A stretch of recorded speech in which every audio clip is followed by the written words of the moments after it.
있습니다. 제6계명이 무엇인가?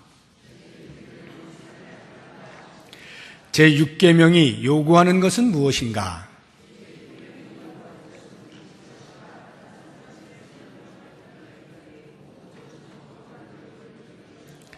제6계명이 금하는 것은 무엇인가?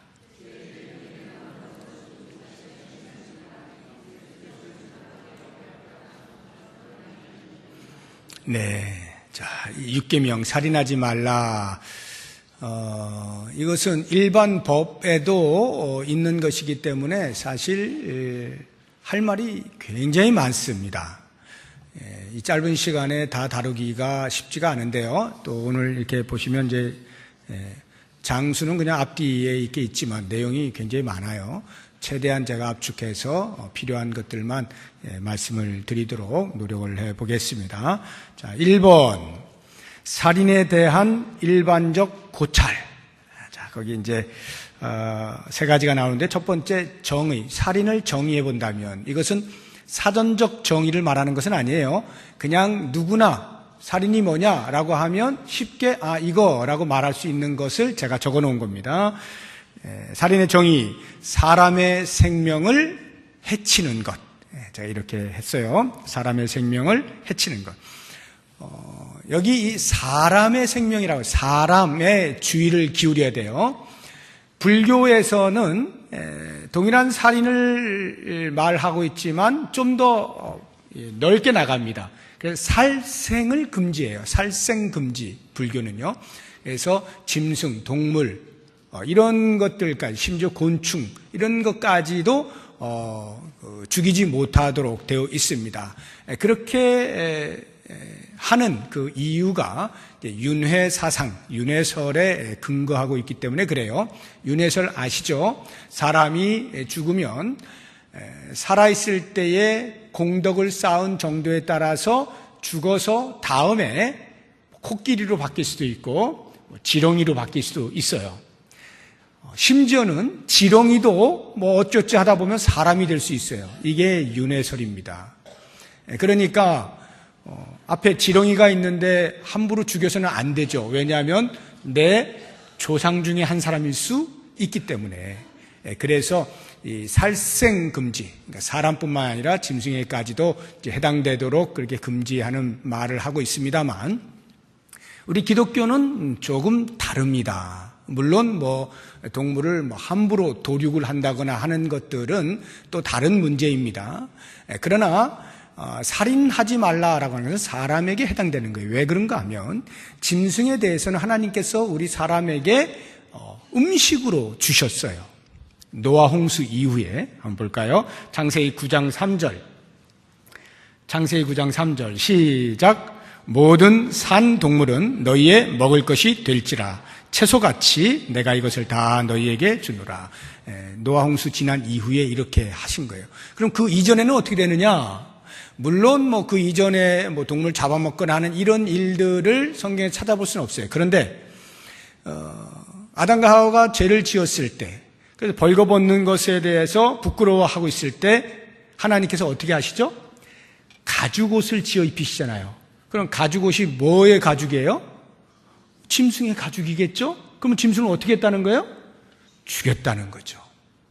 하나님께서 짐승에게까지 살생에 대한 금지라고 한다면 하나님께서 스스로 당신의 법을 어긴 것이 되겠죠.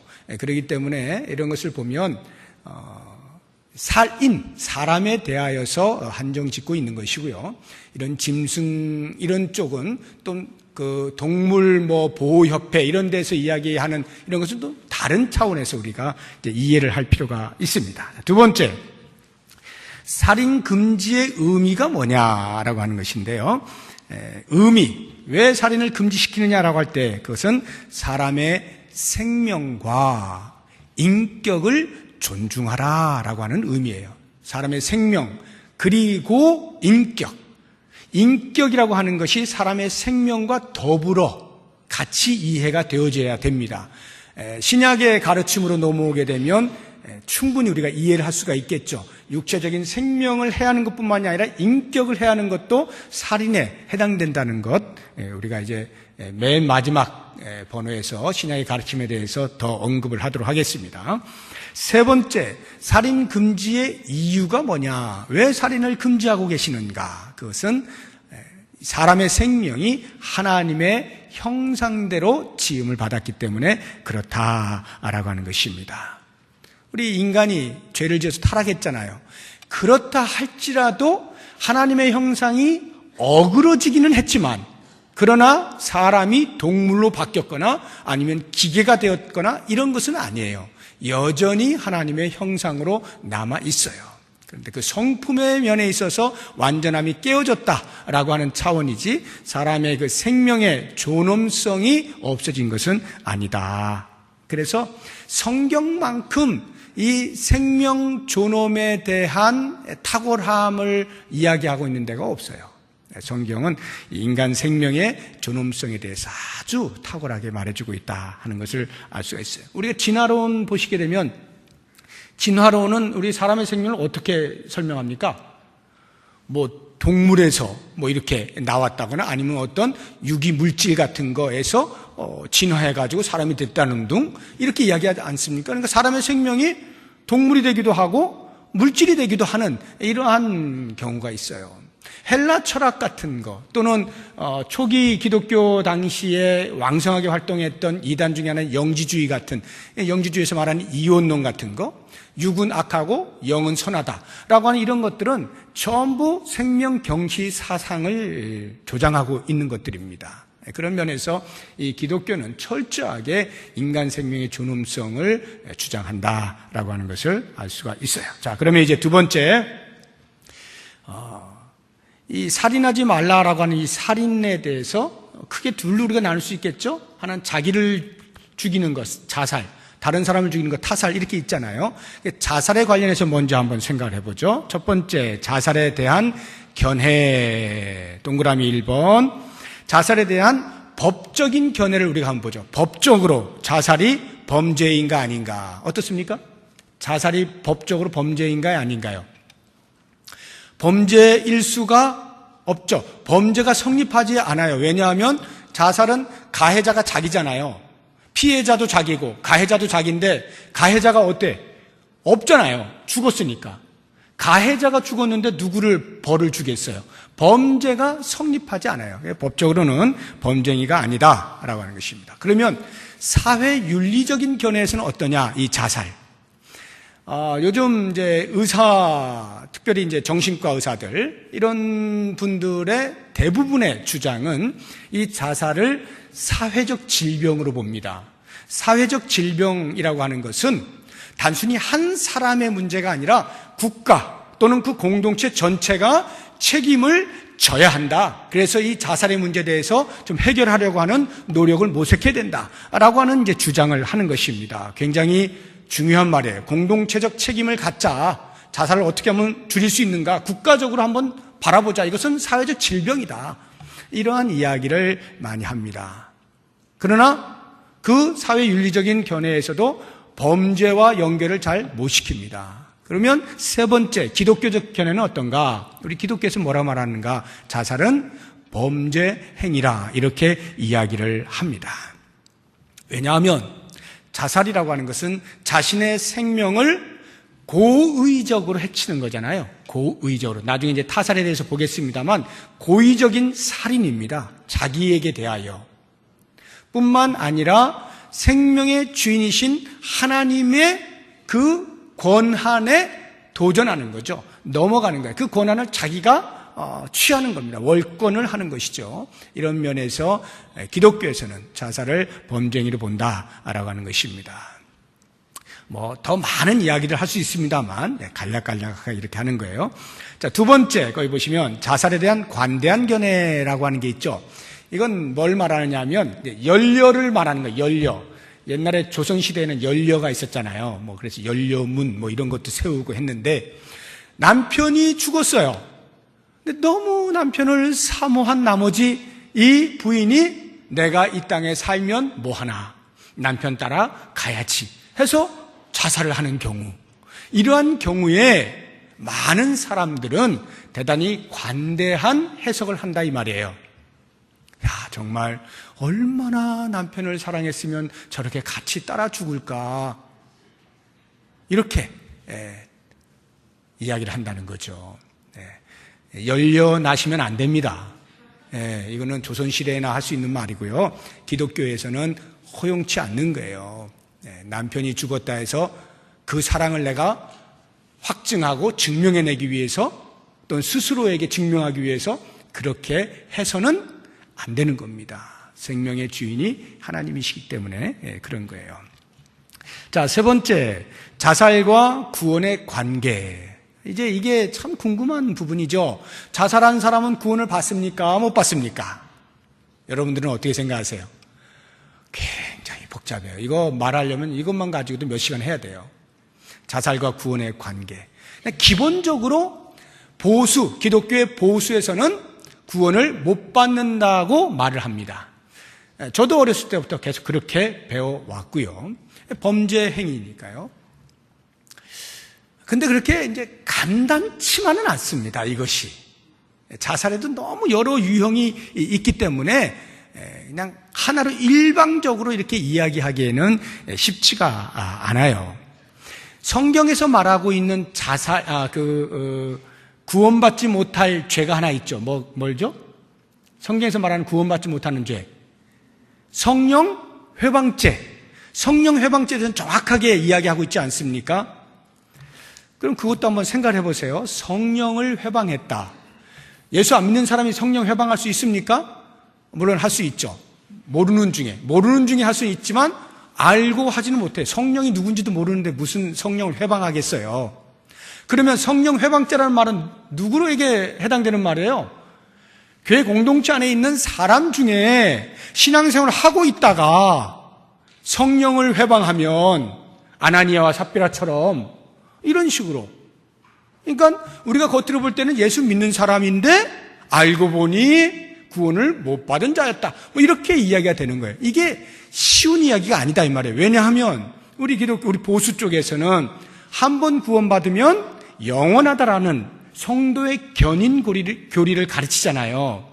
한 번 구원받은 자는 다시 구원에 있어서 의심할 이유가 없다라고 하는 이 성도의 견인 교리에 의하면 이야기가 쉽지가 않은 거예요. 이 자살을 한번 생각해 보세요. 예를 들어서 예수를 잘 믿는 사람들인데 싸울 수 있겠죠. 다툼이 일어날 수 있습니다. 분노할 수가 있어요. 자, 그러면 평소에 좀 고혈압이 있던 사람이 어떻게 하다가 다툼이 일어났어요. 그래서 화를 냈어요.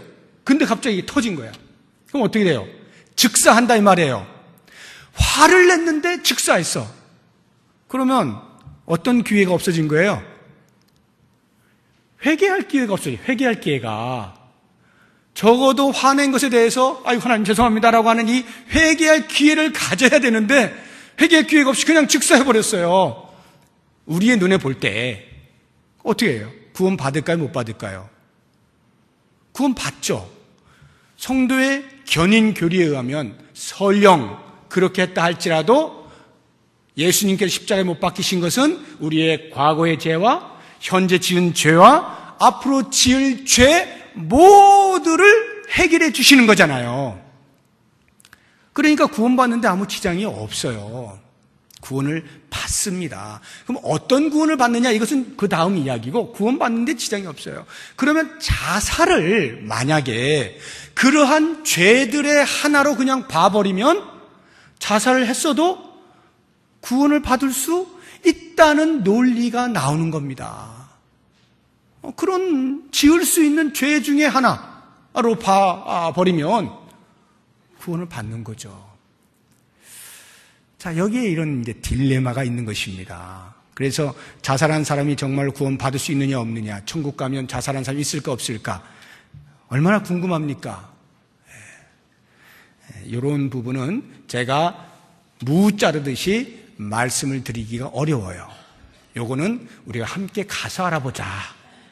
함께 가서, 천국 가서 알아보자. 이게 제 답이고요. 대신에 이런 건 있습니다.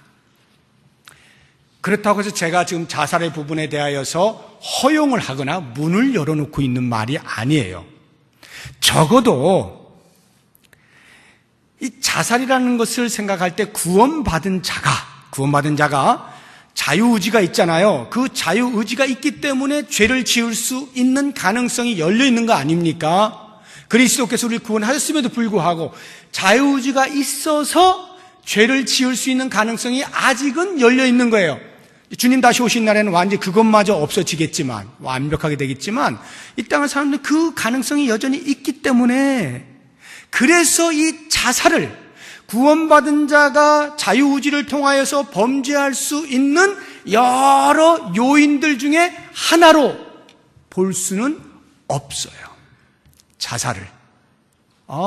내가 구원받은 자가 자유의지가 있으니까 그 자유의지의 선택권, 거기에 이 자살도 포함할 수 있겠구나라고 생각할 수는 없다 이 말이에요. 왜 그런가를 잘 생각해 보세요. 자살이라고 하는 것은 아무 생각 안 하다가 갑자기 자기를 푹 죽이지 않아요. 그런 일이 일어나지 않아요. 반드시 생각하게 되어 있어요. 시간이 있어요. 반드시. 그 시간이 이미 고의가 들어있다 이 말입니다. 고의. 고의는 무조건 살인이에요. 이제 좀 이따 타살 보겠습니다만 고의가 이미 들어있는 거예요. 그렇기 때문에 구원받은 자는 자살이라고 하는 것 자체를 선택할 권리가 없어요. 구원받은 자는. 그것을 분명히 아셔야 된다라고 하는 것입니다. 그럼에도 불구하고 제가 자살은 구원받지 못한다 이렇게 잘라서 말하기는 어렵다. 그것은 가서 알아보자라고 하는 것입니다. 자, 세 번째 이제 타살 보겠습니다. 타살에 몇 가지가 있어요. 세 가지를 이제 얘기할 텐데, 첫 번째 고의적 살인. 제가 지금까지 이야기하고 있는 이 고의적 살인은 성경에서 철저하게 배격을 하고 있습니다. 이건 살인죄에 해당됩니다. 같이 한번 볼까요? 출애굽기 21장 14절. 시작. 사람이 그의 이웃을 고의로 죽였으면 너는 그를 내 제단에서라도 잡아내려 죽일지니라. 사람을 고의로 죽였어요. 그리고 성전에 올라가서 제단 뿔을 꾹 붙잡고 있어요. 성전은 면죄가 해당되는 곳이에요. 그래서 명동성당 자꾸 이렇게 데모하는 사람 명동성당 자꾸 들어가잖아요. 그게 그런 거예요. 종교는 감히 터치를 못하니까 그런 데 들어가서 보호를 받자 하는 거죠. 옛날에 이스라엘 백성들도 성전에 들어가서 제단불 붙잡고 있으면 되는 거예요. 그러나 고의로 살인한 사람은 거기를 붙잡고 있더라도 끌어내려서 내주라는 거예요. 죽여야 된다 이런 말이에요. 이 고의적 살인은 철저하게 살인죄에 이제 해당이 되는 겁니다. 두 번째, 면죄적 살인. 면죄적 살인. 그러니까 고의로 살인하긴 했는데 면죄가 될 만한 살인이 있다라고 하는 것입니다. 기독교 전통에 의해서 요런 몇 가지 사항들은 이렇게 면죄가 지금 되고 있어요. 어떤 거냐? 첫 번째, 다른 나라의 침략을 받아서 내 나라를 지켜야 할 때, 그래서 불가피하게 살인을 하게 되는 이러한 경우에 전통적인 시각에서는 면죄가 되는 고의적 살인이다 이렇게 봅니다. 두 번째, 국가의 권위를 수행하는 공무원이 법적인 권위를 가지고 사형을 집행할 때, 그러니까 교도소 같은 데에서 이제 살인죄에서 사형을 구형하면 누군가는 집행해야 되잖아요. 국가의 권위를 받고 집행하는 이러한 경우에 이제 살인이지만 이제 면죄적 살인이다라고 하는 것입니다. 그 다음에 세 번째, 가족이나 또는 자기의 목숨이나 가족의 목숨이 불법적으로 위험에 처해 있을 때 그것으로부터 자기 자신을 지켜내는 것, 또는 자기 가족의 목숨을 지켜내는 것. 우리는 이런 것을 뭐라 그러죠? 정당방위라 그러죠. 정당방위. 이런 정당방위도 면죄적 살인에 해당이 됩니다. 물론 이 정당방위도 이제 법을 전공하신 분들은 정당방위도 말하자고 하면 끝도 없습니다. 끝도 없어요. 그런데 그 정도만 아시라는 거예요. 정당방위도 면죄적 살인에 해당이 된다. 네 번째, 성경에서 말하고 있는 면죄적 살인이 있어요. 고의적 살인임에도 불구하고 그것을 피해 보복이라 이렇게 이야기합니다. 피해 보복. 같이 한번 말씀을 찾아보죠. 민수기 35장 19절에서 21절입니다. 시작. 피를 보복하는 자는 그 살인한 자를 자신이 죽일 것이니 그를 만나면 죽일 것이요 만일 미워하는 까닭에 밀쳐 죽이거나 기회를 엿보아 무엇을 던져 죽이거나 악의를 가지고 손으로 쳐 죽이면 그 친자는 반드시 죽을 것이니 이는 살인하였습니다. 피를 보복하는 자는 살인자를 만나면 죽일 것이니라. 여기 피를 보복하는 자, 그 죽은 사람 있죠. 죽은 사람으로부터 가장 가까운 관계에서부터 점점 멀리 나아가서, 그러니까 가장 가까운 사람이 피의 보복자가 돼요. 그리고 그 사람이 없으면 그 다음 가까운 사람, 그 다음 가까운, 이렇게 해서 그 친척들 중에서 이 피의 보복자, 이 사람은 그 피해자를 죽인 사람을 찾아가서 보복의 살인을 할 수가 있어요. 그런데 이게 면죄적 살인에 해당이 된다라고 하는 것입니다. 그래서 이와 연관되어져서 구약에 나타나고 있는 그 법 중에 하나가 동해보복법이라는 게 있죠. 동해보복법. 이게 뭔지 먼저 말씀을 통해서 한번 찾아보죠. 출애굽기 21장 23절에서 25절까지입니다. 시작. 그러나 다른 해가 있으면 갑대 생명은 생명으로, 눈은 눈으로, 이는 이로, 손은 손으로, 발은 발로, 된 것은 된 것으로, 상하게 한 것은 상함으로, 때린 것은 때림으로 갚을지니라. 손은 손으로, 이는 이로, 된 것은 된 것으로, 때린 것은 때린 것으로. 동해, 똑같은 해, 똑같은 것으로 보복하는 것, 동해보복법이라고 말을 합니다. 이 동해보복법이 이스라엘 백성들에게 왜 주어졌는가? 그 취지가 있어요. 몇 가지 취지가 있어요. 첫 번째는 과잉보복을 막는 겁니다. 과잉보복. 한 대 맞았어요. 자, 너도 한 대만 때려. 보통 화가 나면 몇 대 때려요? 내가 한 대 맞으면 2대 때리잖아요. 2대를. 그러니까 과잉으로 보복하지 말아라. 한 대 맞았니? 한 대만 때려. 이가 부러졌니? 이만 부러뜨려. 이런 말이에요. 과잉보복의 금지. 두 번째는 하나님의 공평하심을 인지하라는 것입니다. 이 동해보복법을 통해서 하나님은 공평하신 분이로구나. 어떤 면에서 공평해요? 모든 사람을 동등한 가치와 기준으로 대하신다라고 하는 이 공평함.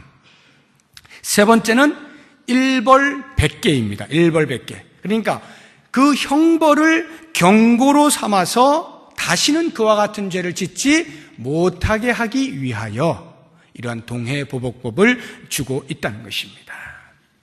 하나님의 나라는 남의 것을 해함으로써 만족하는 그런 나라가 아니에요. 하나님의 나라는 남의 것을 건드리지 않아도 하나님이 주신 은혜로 충분히 사는 나라예요.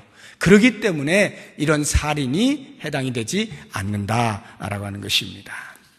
자, 큰 세 번째 타살에 있어서 우발적 살인이 있습니다. 우발적 살인. 우발이란 실수로. 그래서 현대의 그 법률 용어로 과실치사 이렇게 이야기해요. 실수로 사람을 죽인 경우 이럴 때는 어떻게 되는가?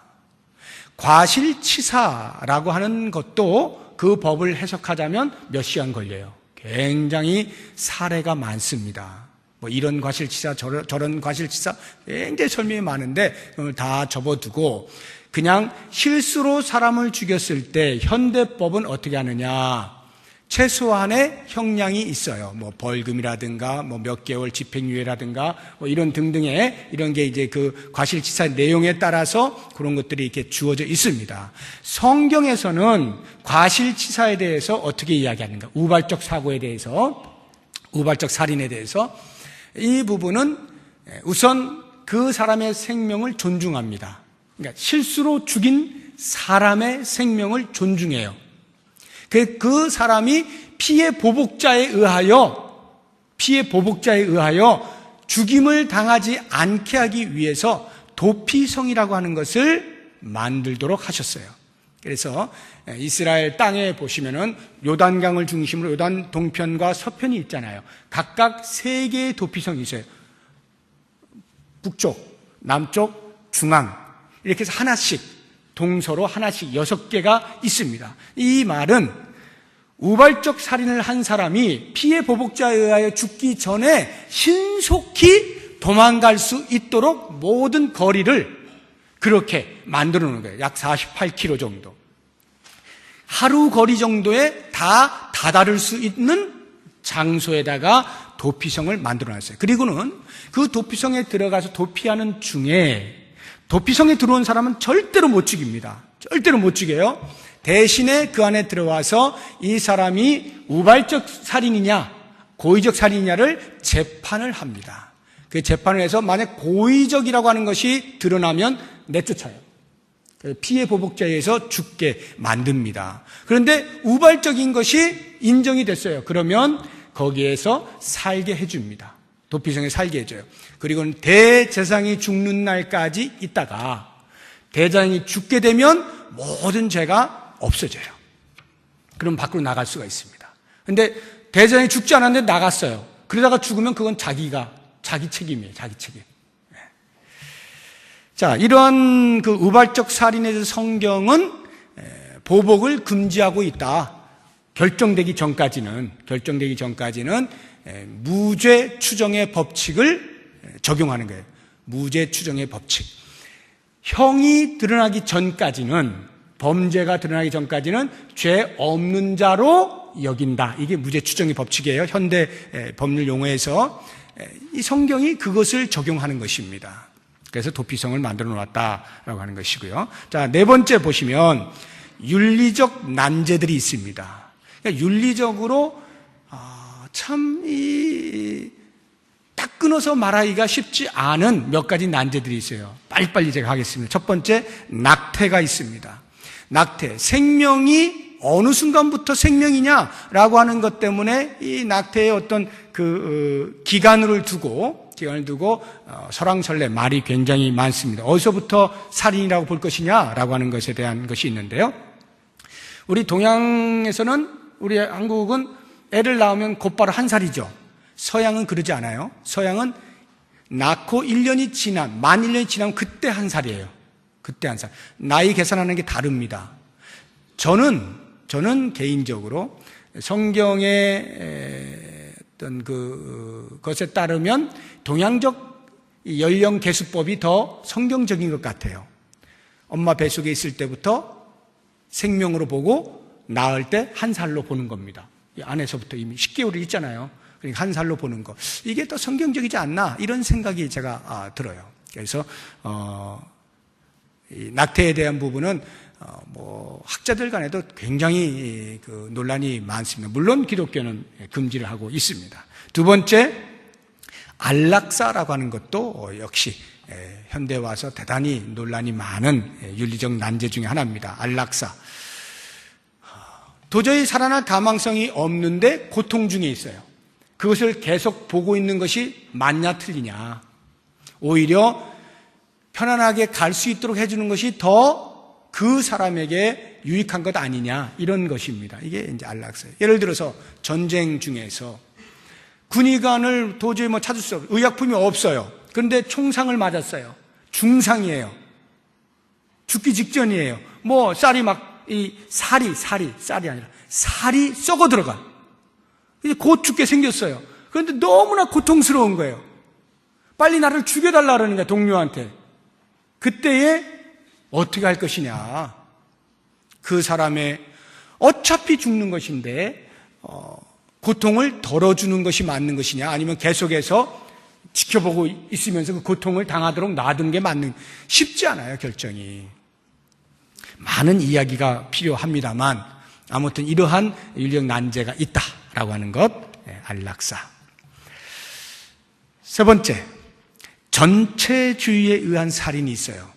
전체주의라고 하는 것은요, 국가라고 하는 거대한 집단에서 명령을 내렸을 때, 상부에서 명령을 내렸을 때 그 명령에 의하여 순종해서 살인하는 경우를 말합니다. 대표적인 것이 그 유태인 학살을 하던, 그 아우슈비츠에서 유태인 학살하던 있잖아요. 아이히만이라고 하는 그 당시 독일 친위대 중령이 있어요. 그 사람이 이제 그 유대인 학살의 주범이거든요. 아이히만이라고 하는 사람이. 이 아이히만이 그렇게 이제 제2차 세계대전 때 뭐 600만이라고 하잖아요. 엄청난 사람들을 죽입니다. 그리고는 이제 전쟁이 끝났을 때 도망을 가죠. 전범이 되었으니까, 전쟁의 범죄자가 됐으니까 도망을 갔어요. 아르헨티나로 도망갔는데 이스라엘의 그 정보 기관 있잖아요. 모사드라고 하는, 거기서 아르헨티나까지 가가지고 그 사람을 잡았어요. 그리고는 예루살렘으로 호송을 해왔습니다. 1961년에 재판을 했어요. 이 재판 과정을 참석한 기자가 있습니다. 유태인인데 독일에서 났다가 여러 가지 그런 감금도 당하고 뭐 이렇게 이제 하다가 미국으로 넘어온 사람이 그 재판 과정을 전체를 다 이제 이렇게 보고 관찰하고 보고서를 썼는데, 이 보고서가 워낙 길어가지고 책으로 아예 썼습니다. 그래서 예루살렘의 아이히만이라고 하는 책을 썼어요. 그럼 부제에다가 악의 평범성에 대하여라고 하는 부제를 달았어요. 그래서 1963년에 출간을 했습니다. 거기에 의하면 이런 거예요. 왜 그 한나 아렌트라고 하는 이제 여자인데요. 이분이 그 악의 평범성에 대하여라고 하는 부제를 다른 이유가 뭐냐면, 그 사람을 보니까, 아이히만을 만나서 이렇게 딱 보니까 그냥 옆집 아저씨하고 똑같다 이거예요. 무슨 뿔 달린 괴물이 아니었더라 이 말이야. 그냥 평범한 옆집 아저씨같이 생겼다 이거죠. 그래서 이 악의 평범성이라고 하는 관점에서 이제 바라본 겁니다. 근데 아이히만이 재판 과정에서 유명한 말을 남겨요. 이렇게 말합니다. 신 앞에서는 유죄라고 생각하지만 법 앞에서는 아니다. 이렇게 얘기합니다. 법적으로 볼 때 나는 상부의 명령을 받아 임무를 수행한 것, 죄가 있다면 그것이지 그게 어찌 죄가 되겠느냐. 부하로서 상부에서 명령한 것 해야 되는 것 아니냐. 이런 차원에서 법적으로는 나는 죄가 없다. 신 앞에서는 느낀다. 이런 유명한 말을 하거든요. 이때에 이 아렌트라고 하는 이 기자가 또 유명한 말을 남겨요. 이제 그런 것에 대해서 막 고민이 되잖아요. 좀 평범한 아저씨 같기도 하고, 정말 자기가 생각해봐도 그 전체주의라고 하는 그 상부의 명령에 의해서 어쩔 수 없이 하게 된 것인데 이것을 고의적 살인으로 봐야 되느냐라고 할 때 고민이 많이 됐어요. 그런데 이 아렌트가 아주 유명한 말을 남겼는데, 그게 뭐냐면 무사유의 죄라는 말입니다. 무사유의 죄. 이 사람은 무사유의 죄가 있다. 모든 인간은 사유의 의무가 있다. 사유가 뭐냐? 다른 사람의 관점에서 생각할 수 있는 능력, 이것을 사유라고 보았어요. 그러면 비록 상부에서 명령이 내려왔다 할지라도 사유할 의무를 이행했다라고 한다면, 이게 지금 내가 이 죽임으로써 이것이 과연 이게 맞는 것이냐 틀리는 것이냐에 대해 적어도 그 사람의 입장에서 생각해 볼 때 판단할 수 있다 이 말이죠. 선택할 수 있다 이 말이에요.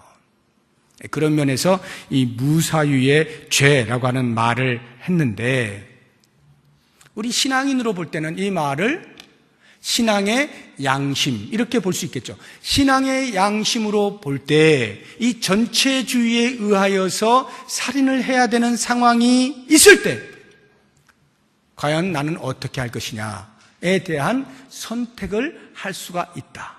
입장을 바꾸어서 생각해 보면, 아까 국가의 권위에 의해서 공무 집행을 하는 면죄적 살인이 있다고 말씀드렸잖아요. 그것하고 이것은 다른 겁니다. 그것은 죄인임이 결정되어진 사람에 대하여 사형 집행을 하는 것이고, 이것은 나라가 전쟁 중에 불법적인, 포로를 함부로 죽이지 못하게 돼 있어요. 그렇죠? 불법적인 어떤 살인을 저지름에 대하여 그 명령을 하달받았다 하여서 무조건 순종하는 것이 맞느냐라고 하는 차원에서의 사유의 의무를 이행할 수 있는 것이다 이 말이에요. 그런 면에서 이것은 그 부분하고는 조금 다른 살인이죠. 물론 이것도 제가 지금 이 윤리적 난제 안에 집어넣었잖아요. 그게 간단하게 이야기할 수 있는 것은 아닙니다. 복잡해요. 물론 그 당시 아히마는 그래서 그 재판 과정 속에서 전범으로 처리가 돼가지고 사형 언도를 받고 그 다음 해 6월 1일에 사형 집행이 되었습니다. 그렇긴 합니다만 이 윤리적 난제 중에 하나인 것은 틀림이 없습니다.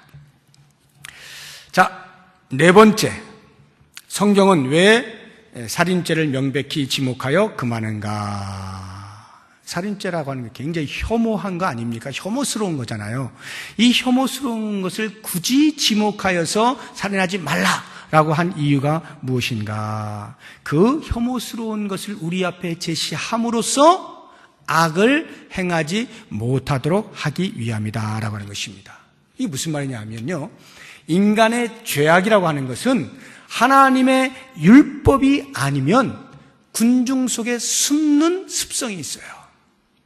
인간의 죄악은요, 하나님의 율법으로 탁 내밀지 않으면 군중 속에 싹 숨어.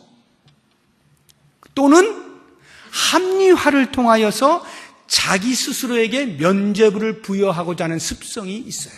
이게 인간의 죄악의 특징이에요.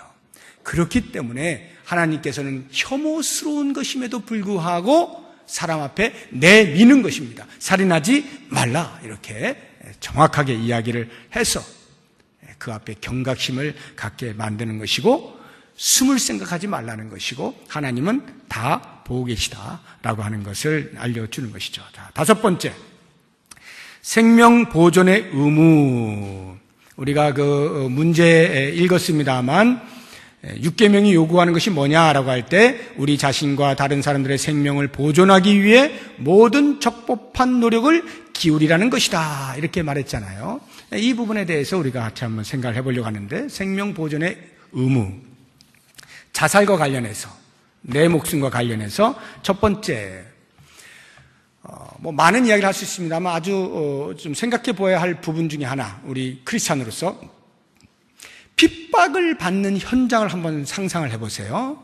혹시 여러분도 혹시 그런 자리에 경험이 있으신지 모르겠어요. 지금도 경험이 있다면 아마도 선교 현장이 되겠죠. 핍박을 받는 현장에 있는 사람이 이제 곧 그 핍박으로 인해서 죽게 생겼어요. 그러면 그것을 피하는 것이 옳으냐, 아니면 그냥 순교를 당하는 것이 옳으냐라고 하는 부분입니다. 그냥 순교를 당하는 것은 물론 다른 사람이 나를 죽이는 거지만 내가 피하지 않음으로써 뭐가 돼요? 자살적 행위가 된다, 이 말이에요. 죽을 게 뻔한데도 안 피해, 가만히 있어. 자살적 행위가 된다, 이 말이에요. 자, 이랬을 때 이 생명 보존의 의무와 관련해서 어떻게 이해할 것이냐, 이 부분을 먼저 한번 성경을 보죠. 마태복음 10장 23절 같이 읽어봅니다. 이 동네에서 너희를 박해하거든 저 동네로 피하라. 내가 진실로 너희에게 이르노니 이스라엘의 모든 동네를 다 다니지 못하여서 인자가 오리라. 이 동네에서 복음을 전하는데 박해해요. 그럼 어떻게 하라 그래요? 지금 저 동네로 피하라는 거예요. 저 동네 피하라는 거예요. 그러면 순교라고 하는 것은 어디에 있는가? 순교라는 것은 어디에 있는가? 그럼 다 도망 다녀야 된다는 말인가? 이런 고민이 생기죠. 그리고 실제로 도망가지 않고 순교 당하는 사람들이 있죠. 예수님의 제자들 있잖아요. 순교하잖아요. 다 그 12사도들이 다 순교하지 않습니까?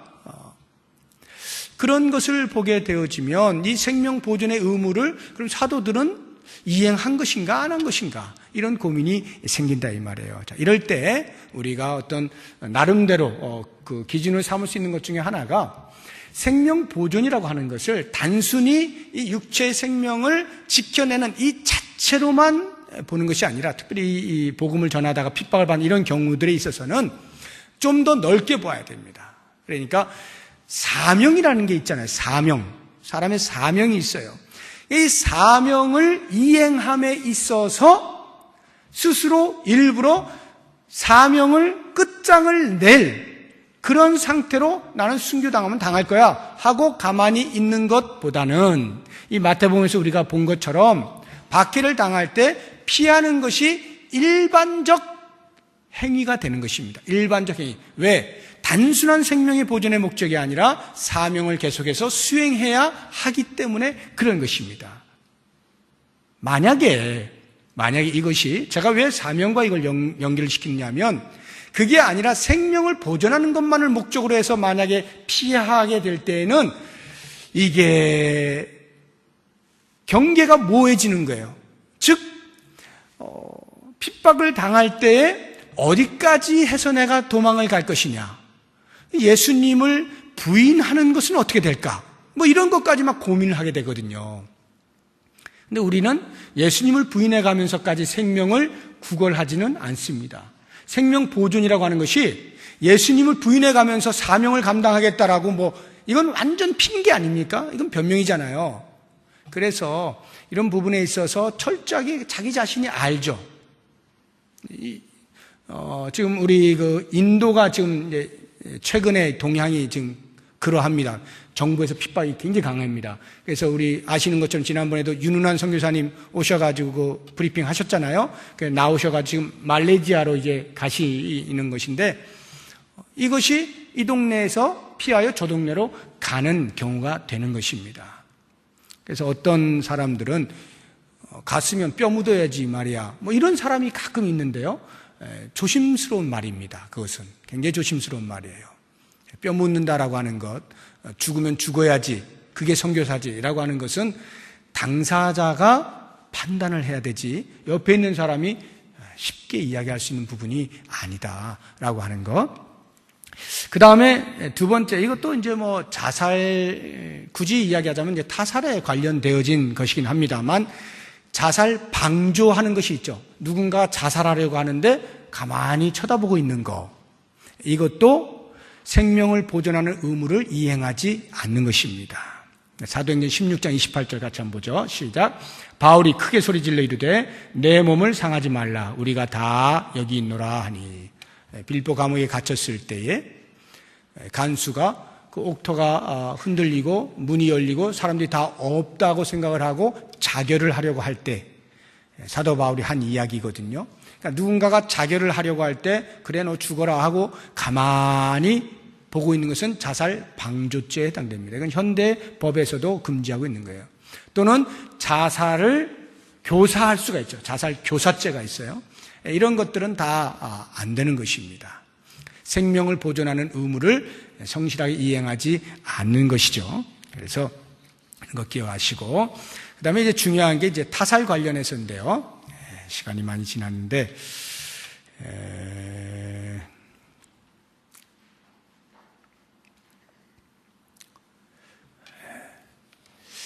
또 우리 예결선위원회 모임이 또 있고 해가지고, 제가 좀, 아무리 빨라도 제가 10분 안에 할 수는 없겠네요. 이게 지금 내용이. 여기까지 하겠습니다. 여기까지 하고, 다음 시간에 계속 이어서 이렇게 하고, 또 그 다음 거 이렇게 이어서, 할 수 있으면 하도록 그렇게 하겠습니다. 자, 여기까지, 살인하지 말라에 대한 이제 공부를 했는데요.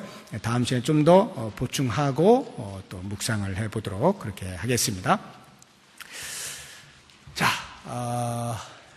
말씀을 생각하면서 하나님께서 우리에게 생명을 얼마만큼 존귀하게 여기도록 요청하시는가 하는 것을 이 6계명을, 6번째 계명을 통해서 우리가 깨달은 대로 다른 사람의 생명에 대해서 또는 자기 자신의 생명에 대해서도 생명의 주인이 하나님이심에 대한 온전한 고백을 하시고, 그래서 그 하나님으로부터 받은 생명의 걸맞은 삶을 살 수 있게 해달라고 기도하시고요.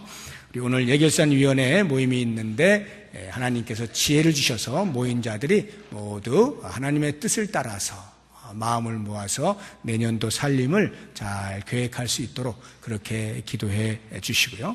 이제 또 삶의 현장으로 나아갑니다. 한 주간 동안 주의 말씀 붙잡고 그리스도인을 살아갈 때에 하나님의 이름이 망령되이 일컬어지는 일에 쓰여지지 않도록 언제나 어디서나 무엇을 하든지 하나님께 영광을 돌리는 삶이 될 수 있도록 위해서 다 같이 통성으로 기도하겠습니다.